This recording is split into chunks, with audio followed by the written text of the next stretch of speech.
இயேசு வருகிறார் என்று சொல்லுகிற வாக்குத்தத்தம் எங்கே?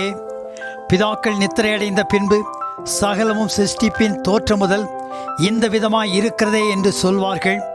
பூர்வ காலத்தில் தேவனுடைய வார்த்தையினாலே வானங்களும் ஜலத்திலிருந்து தோன்றி ஜலத்தினாலே நிலை கொண்டிருக்கிற பூமியும் உண்டாயின என்பதையும், அப்பொழுது இருந்த உலகம் ஜல பிரயாயத்தினாலே அழிந்தது என்பதையும் மனதார அறியாமல் இருக்கிறார்கள்.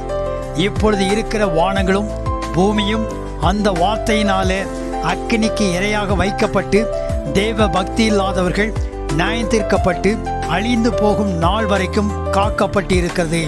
பிரியமானவர்களே, கர்த்தருக்கு ஒரு நாள் 1000 வருடம் போலவும் 1000 வருஷம் ஒரு நாள் போலவும் இருக்கிறது என்று இந்த ஒரு காரியத்தை நீங்கள் அறியாதிருக்க வேண்டாம்.